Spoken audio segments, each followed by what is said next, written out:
here. Hi, Lara Marie. Oh, hi. How are you? Great to be back. I was gonna say, I really love this. Is like a twofer. Like it's our casual 9 a.m. call, but it's also here you are again.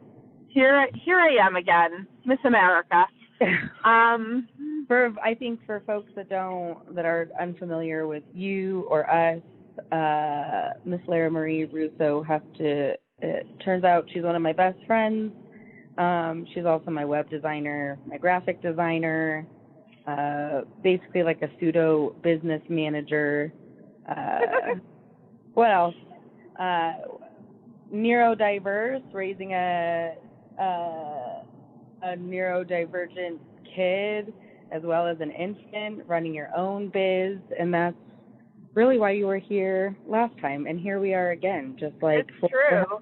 We're having a full circle moment. Running now multiple businesses because I am unwell, obviously. Yeah. I'm unwell.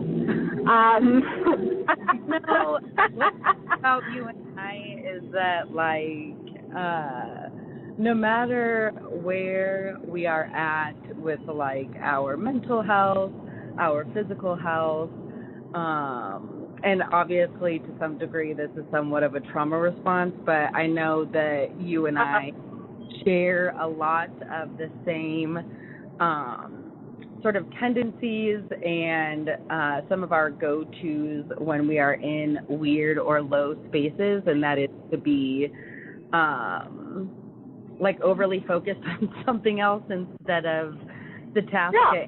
And honestly, I feel like it's not always the best coping mechanism, but there are worse coping mechanisms, okay? So there are worse coping mechanisms than deciding you're going to start a new business, filing with the Secretary of State, getting your EIN number, getting a business bank account, and building an entire website and brand in a day. I mean, really. Who even are you if you don't start your business that way, okay? Just so people are, abundantly clear. I mean, when she tells you that she did it in a day, it's really more like less than 8 hours. So,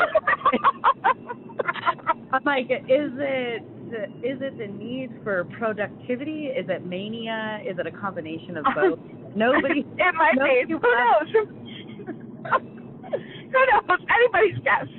What I'm trying to decide is, the ongoing joke when I started recording this podcast is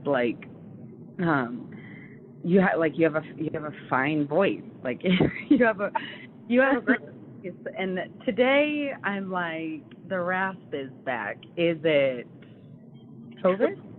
Could it be COVID? Like COVID, cold, or has she been crying? Is it a combination? Both. It's a combo. It's another twofer. It's a twofer kind of day today. Another twofer. Here, I know that some of the sound might be a little bit bizarre because we're doing this together through the ether. And so, as usual, I have to thank listeners on a regular basis for what? I mean, my affinity for laughing at my own jokes for too long, my incessant use of the same phrases, laughing at my own jokes way too motherfucking long. So this checks out. Definitely checks out. Go ahead. Oh, God.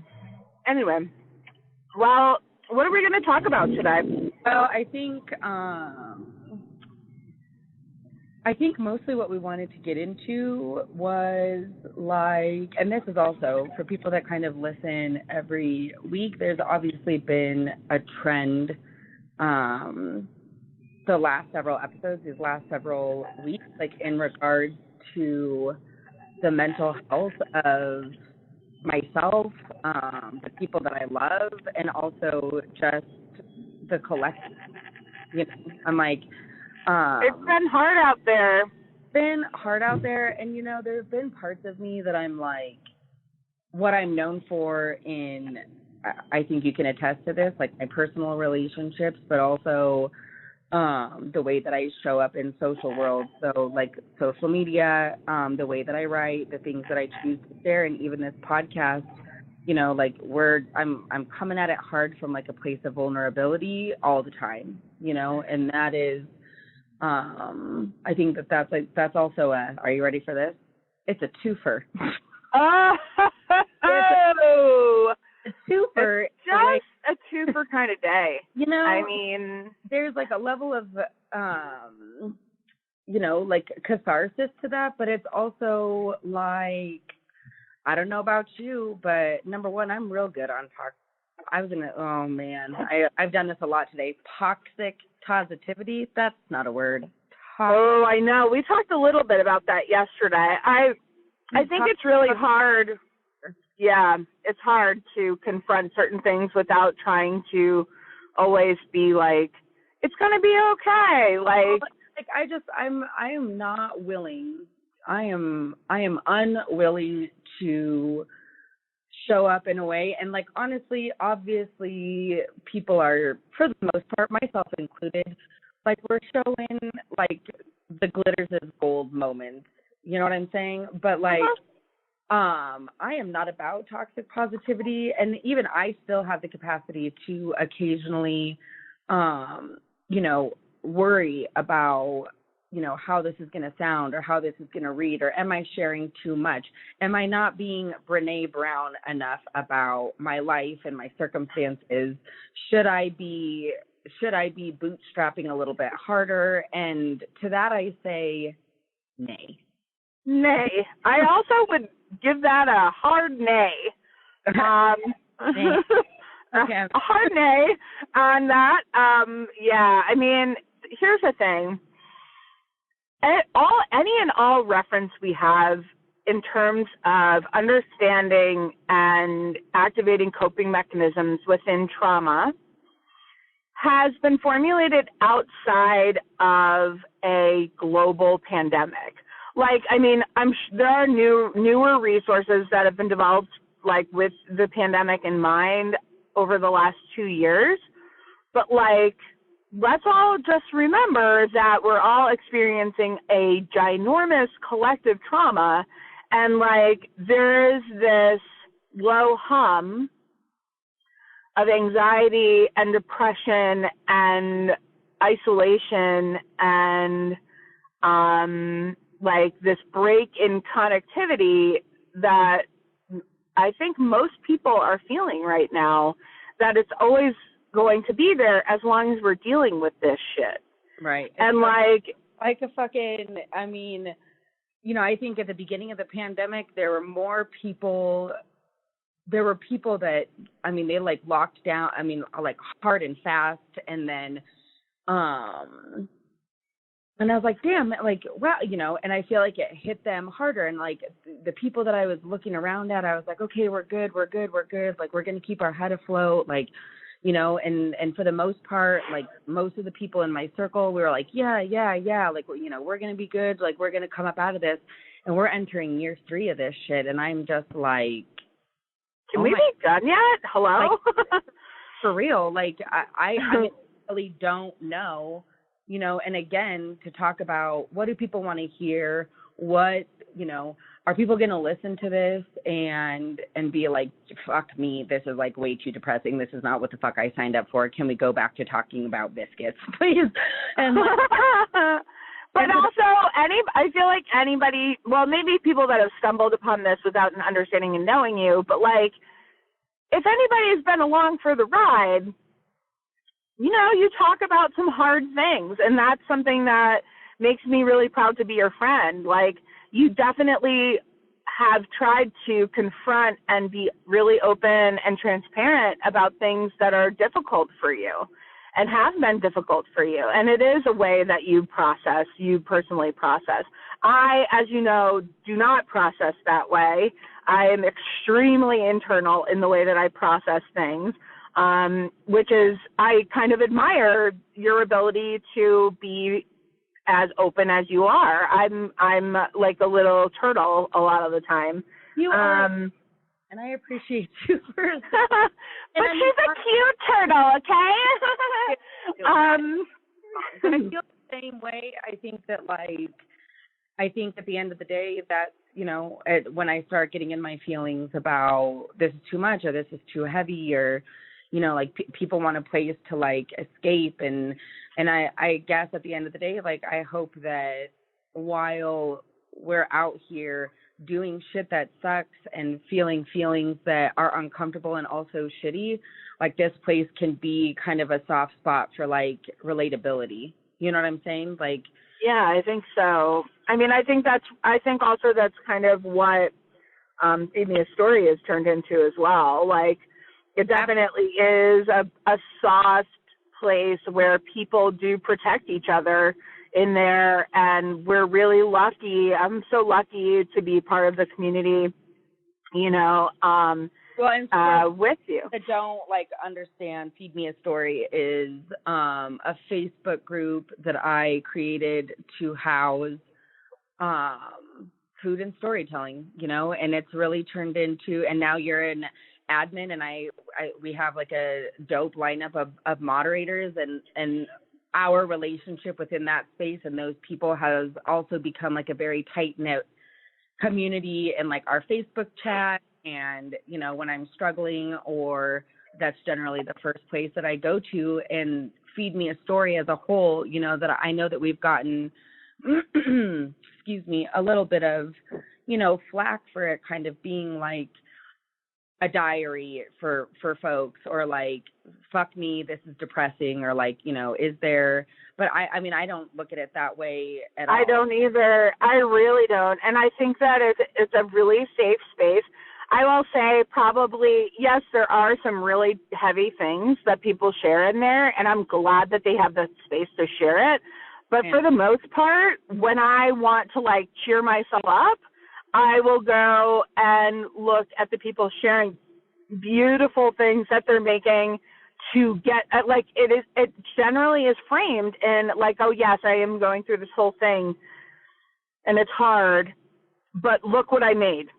1,000%. And look how I can feed my family. Look how I'm taking care of myself.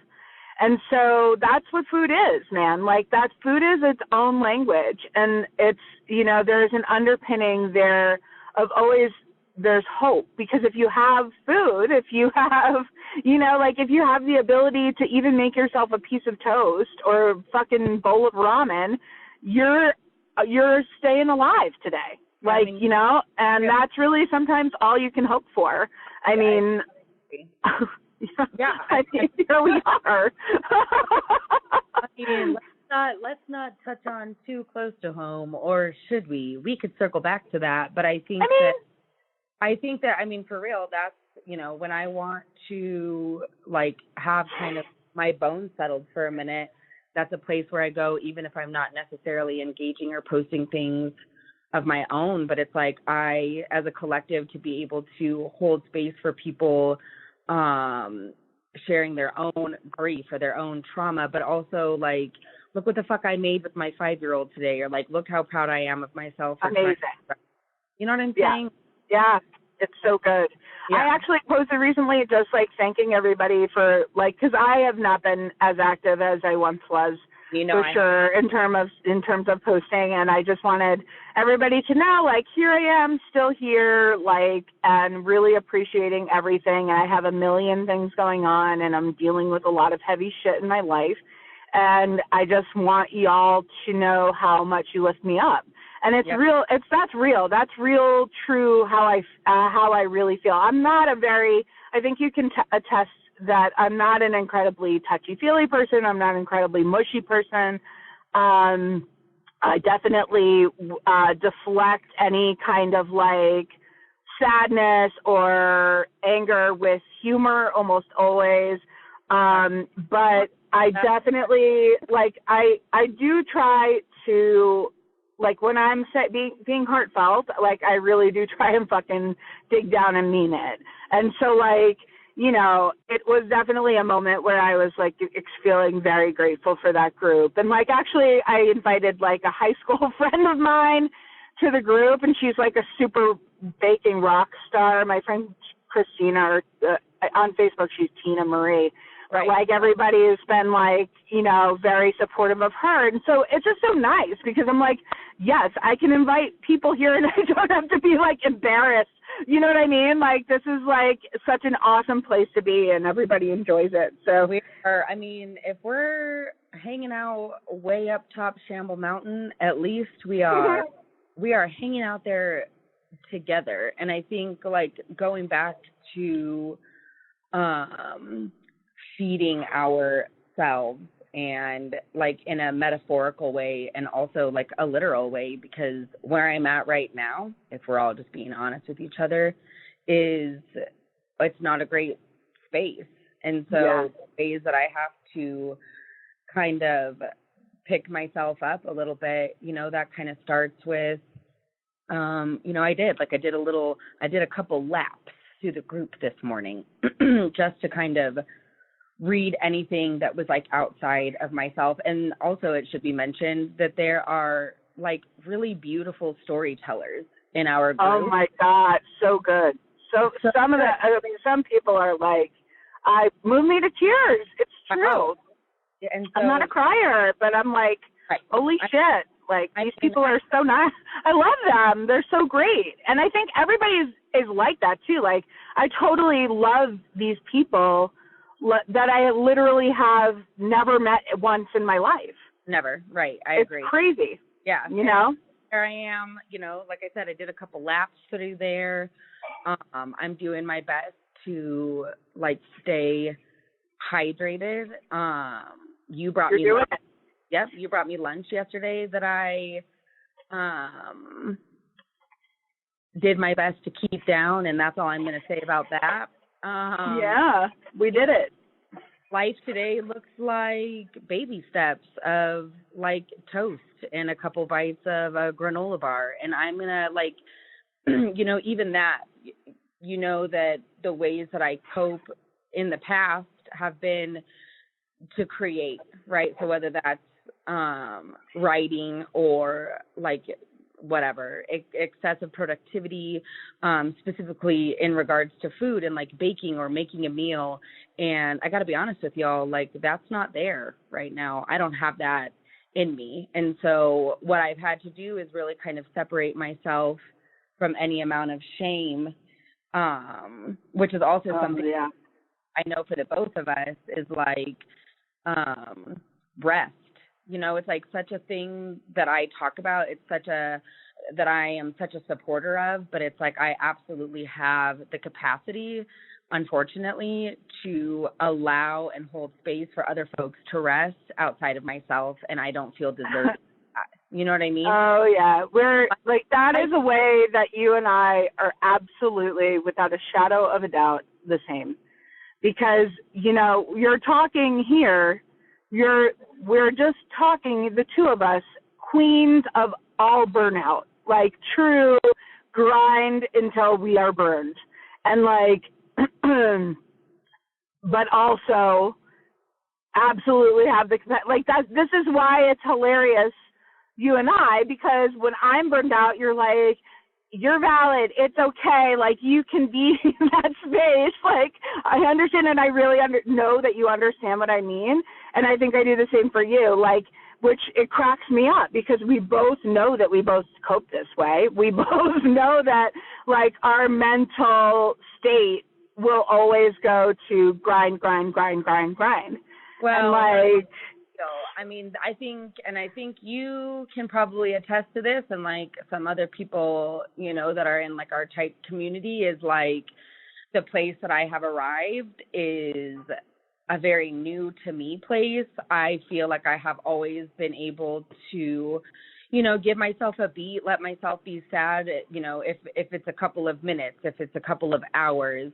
But the idea of like, I am done. Like I have, like there's zero in the tank. I have always, you know, whether that was like born out of survival, whether that was born out of a coping mechanism, I have always had at least a teeny tiny amount in the tank on reserve for like some of these whatever catastrophic moments in my life or whatever the case may be. But the place that I have arrived is that's not a thing right now. I've got nothing. Right. Yeah. You know, and so, and that's also okay though. Like, and also it's not like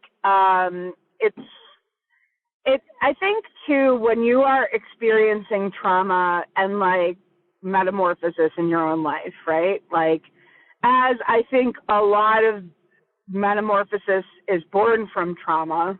So sometimes those changes are healthy, sometimes they're not. But like when you're in this like period of extended metamorphosis and coupled with trauma, which you have been now since, December of 2020, or obviously before that, but, like really the actions started when you moved out, right? I think it's really hard to see the forest through the trees and understand like how deep you're in it until you're underwater. Like the ship, not only did the ship sail, I am actually outside of the ship, and I'm like 400 feet below the surface right now. We're just doing some deep sea diving here today, and we're just working through it in a way that we know how, and that's all there is to it. Okay. Fine. We're fine, and everything is fine. So. Any hoots, but yeah, like, I mean, I think it's just something that ends up happening. You and I are both familiar with this, and like, I can speak to myself. Like when I left, so I have two kids. My older son, I was married to his dad, who's an alcoholic and still is struggling with alcoholism. And for years and years, I grew up in a very like traditional stay-at-home mom situation. My parents still like go on dates with each other. They're adorable. It's like makes everybody want to barf. Right. 40 plus years later. And so I had this real kind of construct in my mind of like what, my family needed to be after I had a baby. Look like, and, right. Yeah, and I held on for so long, and, my ex-husband's struggling deeply with mental illness, and I can't tell you how much I cooked in that time, like cooked and baked and made fucking waffles and made fucking zeppoli, and, I went fucking nuts for a while because it is also that creator, like, coping mechanism. And when I left my ex-husband, I think it probably took me 2 or 3 years, to be honest with you, to like really actually take a step back and understand in a perspective how deep I was in.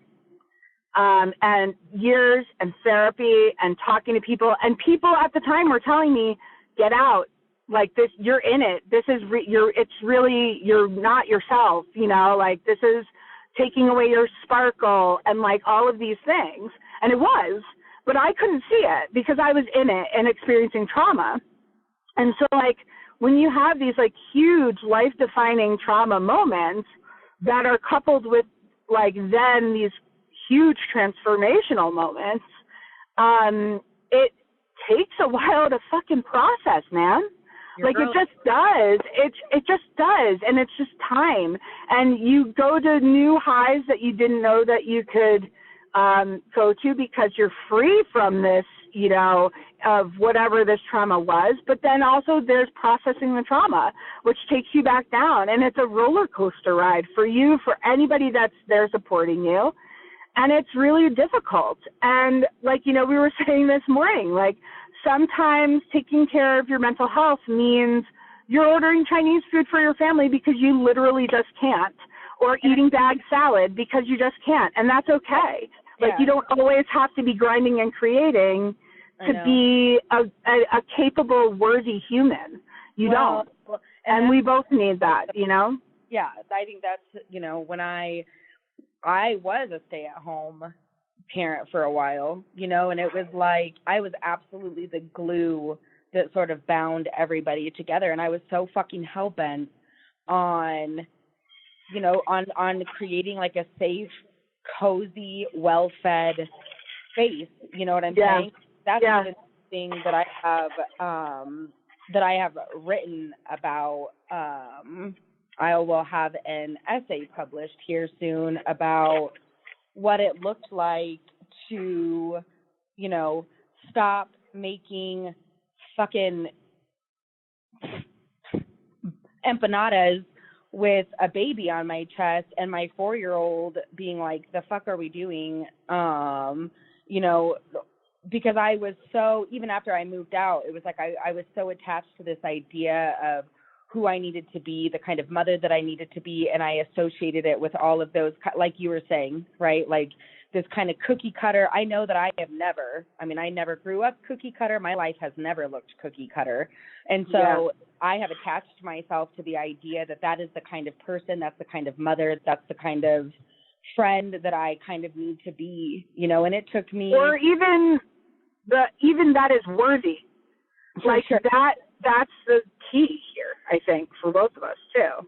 But sorry to interrupt you. Keep going. No, not at all. I mean, for sure. That's hella relatable. But I think that, you know, it was like I knew all along that I was never cookie cutter, but it always felt like this was kind of the one thing that I could kind of attach my own worth to. It was like something that I could give myself and my family. And I write in this essay about how, you know, it took me 6 months, you know, and maybe even 4, and I'm on the side of the road crying with you on the phone with 2 kids in the back seat. And that was really the first time that I was kind of like, I got to set some of this shit down. Like, I mean, and so there was, I mean, it was like, let's eat fucking snack plates for dinner. You know what I'm saying? Like, let's popcorn and salami for dinner. And it was like, it was such a hard and fast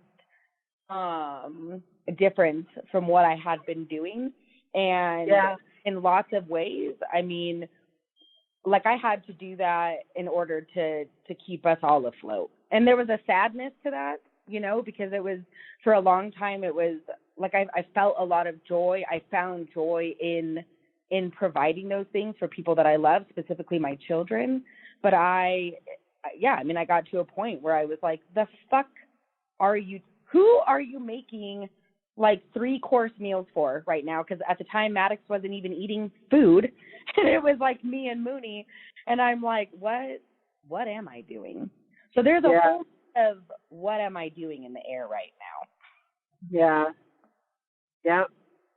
And you know what? It's okay to not have an answer. Because just as a full disclosure, she doesn't have one. She doesn't. Shocker. Spoiler alert. She doesn't have one. Okay? So, you know, it's okay to not have an answer, though. That's the other thing. Like, you know, I think, too, as moms, especially, like, we take a lot of that responsibility to heart. Like, you know, because you have this pair of eyes that's so innocent looking up at you, like, needing an answer sometimes. And I've learned the hard way, especially with Oliver, God bless him. I don't always have an answer for him. And I am working myself through not feeling guilty about that. You know, there's just certain things in this life that are beyond our control. And, you know, there's like other people's mental health and your own mental health and the mental health of your children. And it's a lot to keep track of. And, you know, I sometimes, you know, it kills me because I definitely am a smarty pants and love being correct, and I'm very rulesy skulled, like definitely very, you know, somebody that is likes to be educated, and it's hard for me to say I don't have an answer. And I've had to say that to my kid. I can't tell you how many fucking times. We don't have an answer. Spoiler alert. We don't have a count on that. We're not keeping score. We're just forgetting about it. So yeah, I mean, it's you know, going through trauma and and transformation and mental health ups and downs and taking care of kids and yourself and businesses and being a part of a community and having friends. I mean, it's a lot. It's a lot. And I think what it boils down to is you have to find your people. Number one. And know who you can go to, that won't mind, Let me interject here. Find your people that won't mind wiping snot off your face and brushing your now Dolly Parton-esque bangs. Truly and cannot chicken sandwiches in bed, okay? Because if your people are not doing that for you, I mean, I got nothing. Are they even your people if they're not doing that? If they are literally not wiping snot off of your face, are they in fact your people? And for real, I mean, like, I'm glad, I know that you and I both need to get better about using humor as a means of coping, number one. But I also think that there is a time and a place for that, and motherfuck, let it be today. Because let it be today. Jesus herself, let it be. I am sad that we didn't get a photo of those bangs, because I mean, they were so good that I would have used them for this week's episode. I mean, they were pretty good. I will tell you also, recently cut my bangs back to short bangs, and I really am struggling with my choices now because they look like ass every time I wake up in the morning. I'm like, why did I do this again? Like, I even asked James, I'm like, do you think I should cut my partner? I'm like, do you think I should cut my bangs back? He's like, nah, babe, we'll do whatever you want. I'm like, sure, thank you, okay. Somebody always, if you're reaching for fucking scissors to cut your bangs, like, somebody does, like, that's when you need to literally, like, phone a friend and be like, is this somebody help? I'm like, very bad idea. It was a bad idea about the bangs. I should not have cut them back. But I will say, like, I am somebody that it's not a trendy thing for me. Like, I literally have worn bangs since I was 4 years old. But because I have a 5 head, and, like, it's just something that needs to be just put out there in the open and addressed. Oh my gosh, I'm in my car in the Target parking lot, because where else do I go? And this adorable little girl is, like, trying to wave at me. She's wearing a Minnie Mouse jacket, and she's trying to wave.